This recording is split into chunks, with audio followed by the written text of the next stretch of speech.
शबे बारात है। जाइए इस रात में अल्लाह की बारगाह में तौबा कीजिए, अल्लाह आपको अपना दोस्त बना लेगा। अल्लाह आपको अपना। हजरत मालिक बिन दीनार जब इतना अचानक खुली नींद, देखा कि न वो जन्नत है न वो बेटी है, कांपने लगे, थर थर कांपने लगे, मारे अल्लाह के डर से आंखों से आंसू है। हजरत मालिक बिन दीनार ने तौबा किया और जो भी उसके अंदर वो चीज़ें थी सबसे तौबा कर लिया और ऐसे सिद्ध दिल से तौबा किया कि ऐसे मकबूल अल्लाह के वली बन गए कि हजरत मालिक बिन दीनार एक मरतबा तौबा के बाद हज करने के लिए पहुंचे। तो जब हज करने के लिए पहुंचे तो एक छोटा सा बच्चा जिसका नाम तारीख में हजरत इमाम जाफ़र है, उनसे मुलाकात हुई। तो हजरत मालिक बिन दीनार को जब इमाम जाफ़र से मुलाकात हुई तो चेहरा बड़ा खूबसूरत था। तो इमाम जाफ़र का नबी के बेटे हैं, नबी की औलाद है, बचपना है तो क्या है, नबी की औलाद है। हजरत मालिक बिन दीनार का बच्चा बड़ा खूबसूरत है, चलो इस बच्चे को सलाम करना चाहिए, इस बच्चे को सलाम करना चाहिए। लेकिन सोचा फिर कि अरे बच्चा ही तो है, क्या सलाम करे। गुजर गए आगे, जब गुजरे आगे तो कुछ दूर गए तो फिर ख्याल आया कि अरे बच्चा है तो क्या है, मेरे नबी की सुन्नत है बच्चों को भी सलाम किया जाए।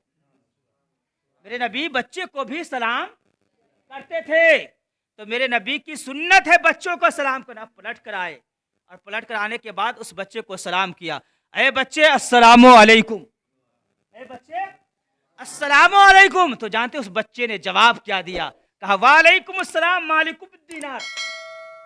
अब हजरत मालिक बिन दीनार परेशान, या अल्लाह इस बच्चे ने कभी मुझे नहीं देखा, मैंने इस बच्चे को कभी नहीं देखा, ये बच्चा तो मेरा भी नाम जानता है, मेरे बाप का भी नाम जानता है।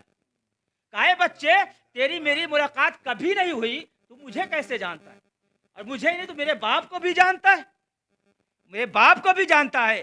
तो वो बच्चा तड़प कर कहने लगा, ए मालिक तू भूल गया, लेकिन मुझे याद है कि आलम अरवाह में जहां तेरी रूह थी वहीं पे इर्द गिर्द मेरी भी रूह थी। तू आलम अरवाह के याद को भूल गया, लेकिन मैं वो बच्चा हूं जो वहां भी याद रखा था और यहां भी याद रखा था। उसी बच्चे को इमाम जाफर कहते हैं, उसी बच्चे का नाम इमाम जाफर पड़ा और आज उन्हीं के नाम से कूदे की नियाज होती है, उसी बच्चे के नाम से कूदे की नियाज होती। तो ये मालिक बिन दीनार जब तौबा करते हैं तो अल्लाह ये मकाम अता करता है, तौबा करते हैं तो अल्लाह ये मकाम। तो अगर हमारे अंदर भी ये चीज़ें हैं उनसे हम तौबा कर ले, अल्लाह हमें अपना मकबूल बना लेगा। कितना हो गया, दरूद शरीफ पढ़े, अल्लाहुम्मा सल्ली अला सय्यदिना शफीना मौलाना मुहम्मदिन बारिक वसल्लम सलातो व सलामुन अलैका या रसूलल्लाह सल्लल्लाहु। आख धीरे धीरे टाइम अपने मंजिल की तरफ बढ़ रहा है, नमाज का वक्त करीब आ रहा है, बस बात को सिमटो। तो ये रात का नाम क्या है, शबे। इस रात में क्या करना चाहिए, फुलझड़ी, फुलझड़ी, पटाखे, आतिशबाजियाँ करेंगे, करते थे पहले, फुलझड़ी नहीं छोड़ते थे, पटाखे नहीं छोड़ते थे, आतिशबाजियाँ नहीं करते थे।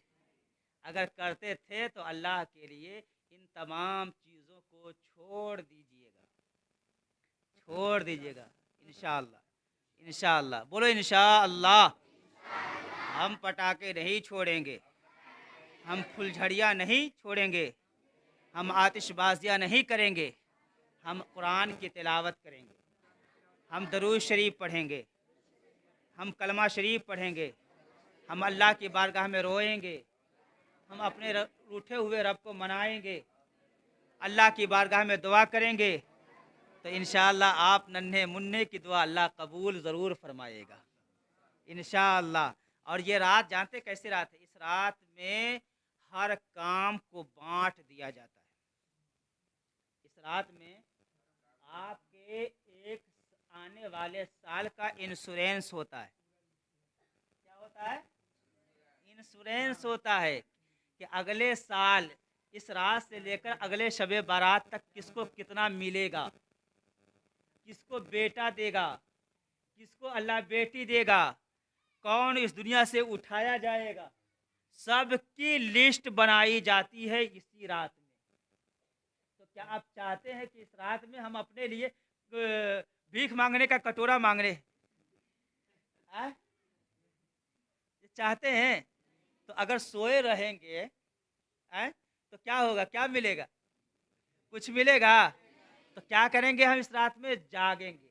कल दिन भर सोइएगा, आज रात में सेहरी खाइएगा, सब नहीं, जो लोग रोज़ा रखने की ताकत रखते हैं वही रखिएगा। इस्लाम ज़बरदस्ती नहीं करता है, इस्लाम ज़बरदस्ती नहीं करता है। जो लोग बड़े हैं सिर्फ वो रोज़ा रखें। ये छोटे छोटे 7 साल के 8 साल के बच्चे आप ना रखेंगे, ठीक है? बड़े लोग, जो लोग 12 साल के हैं, 15 साल के हैं, 14 साल के हैं, वो लोग रोज़ा रखें, ठीक है? बड़ा बड़ा अच्छा दिन है, बड़ी अच्छी रात है, ठीक है? तो इस रात में आपके 1 साल का इंश्योरेंस होता है। क्या होता है? इन डिपॉजिट होता है कि आपको कितना मिलेगा, कितना दिया जाएगा, ठीक है? तो अगर किसी किसी के रिश्ते की बात होती है, किसके साथ किसका, तो अल्लाह की बारगाह में अपने बेटो और बेटी के लिए अच्छा रिश्ता मांगिएगा आज की रात, ठीक है? अच्छा रिश्ता मांगिए। क्या मांगिएगा? वरना फिर घर में आएगी बहू तो फिर सास बहू के अंदर तकरार भगरार शुरू हो जाएगा, ठीक है? ऐसा मत कीजिएगा, अपने रूठे हुए रब को मनाइए। जो मांगिएगा अल्लाह सब दे देगा। मैंने सब बता दिया कि छोड़ दिया है? बता दिया है ना? अमल करेंगे कि नहीं करेंगे? तो सारे काम का बंटवारा होता है, कौन मरने वाला है, कौन आने वाला है, कौन जाने वाला है, किसको कितना मिलने वाला है, किससे क्या छीना जाएगा, सबका फैसला होता है। इसलिए अल्लाह के रसूल सल्लल्लाहु अलैहि वसल्लम इस रात में पूरी पूरी रात अल्लाह की इबादत करते थे। हदीस शरीफ में आया है कि एक मरतबा आक़ा करीम सल्लल्लाहु अलैहि वसल्लम अपनी सबसे छोटी बीवी हज़रत आयशा के पास आए। कहाँ आए? हज़रत आयशा के हुजरे में आए। सरकार की कई शादियां थी और बारी लगा हुआ था कि इस रात में उस बीवी के पास जाएंगे, उस रात में उस बीवी के पास जाएंगे, उस रात में उस बीवी। तो वो रात हज़रत आयशा की बारी थी। तो हज़रत आयशा ने क्या देखा, सरकार तशरीफ़ लाए और मेरे बिस्तर पे आराम फरमा हुए, लेकिन जैसे ही कुछ रात का हिस्सा गुजरा, सरकार मेरे बिस्तर से उठ गए और गायब हो गए। मेरे उस बिस्तर से उठ गए और गायब हो गए। तो हज़रत आयशा ने अपने दिल के अंदर ख्याल किया, हर औरतें ऐसा वहम पाल लेती है, क्या मेरा शौहर कहाँ चला गया, किससे बात कर रहा है, और यही बीमारी पैदा करती है, यही झगड़ा पैदा करता है। वहम जो होता है ना, ये वहम बहुत बुरा होता है। हज़रत आयशा ने सोचा सरकार कहाँ चले गए, कहीं ऐसा ना हो कि मुझे छोड़कर किसी दूसरी बीवी के पास चले गए हो। तो हज़रत आयशा अपने बिस्तर से उठी और पीछा की, क्योंकि हर बीवी का कमरा एक कमरे से सटा हुआ था, एक एक कमरे से सटा हुआ था। कमरे से निकली, उसके कमरे में गई, दरवाजा ठकठकाई, सरकार हैं? नहीं। दूसरे कमरे में गई, ठकठकाई, सरकार हैं? नहीं। तीसरे कमरे में गई, दरवाजा ठकठकाई, सरकार हैं? जवाब आया नहीं। हज़रत आयशा पर जब कहीं नहीं तो कहाँ गए? चलते चलते कब्रिस्तान था सामने, जन्नतुल बकी, सुभान अल्लाह। जिसे जन्नत का नज़ारा देखना हो, मदीना शरीफ जाके जन्नतुल बकी को देख। मदीना मदीना नहीं बल्कि जन्नत का नक्शा है। मदीने की जमीन पर जन्नत अक्स करती है, और ऐसा मकाम है वो कि रब कुरान में कसम खाता है, ला उक़सिमु बिहाज़ल बलद व अंत हिल्लु बिहाज़ल बलद। कसम है मुझे उस शहर की जिस शहर में ए महबूब आप कदम रखते हैं, आप जलवा फरमा है। कदम रिसालत के वजह से अल्लाह मदीने की जमीन की कसम खा रहा है। और फिर नबी का कदम जहां पर जाए वो मकाम अर्श आजम से भी बुलंद होता है।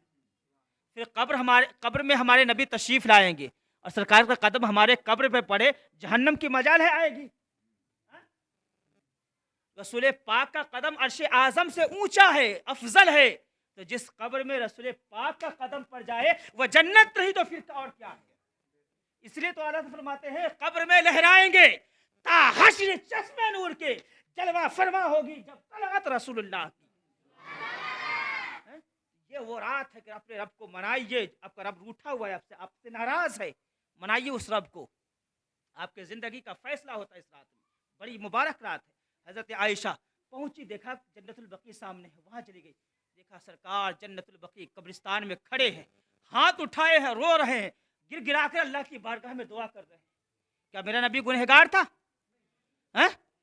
फिर नबी किसके लिए रो रहे थे, किसके लिए दुआ कर रहे थे? मेरे नबी ने दिया तरीका कि मेरा हर उम्मती इस काबिल नहीं होगा कि वो रब की बारगाह में दुआ करेगा तो अल्लाह फौरन कबूल कर लेगा। तो अल्लाह के रसूल ने रात के हिस्से में कब्रिस्तान गए और जाकर वहां दुआ करने का तरीका बताया। ए मेरी उम्मत, अगर तुम्हारी दुआ कबूल नहीं होती हो, रात के तन्हाई में इस कब्रिस्तान में आ जाना, फिर अल्लाह की बारगाह में दुआ करना, अल्लाह तेरी दुआ को कबूल फरमा देगा। मेरे नबी गए कब्रिस्तान,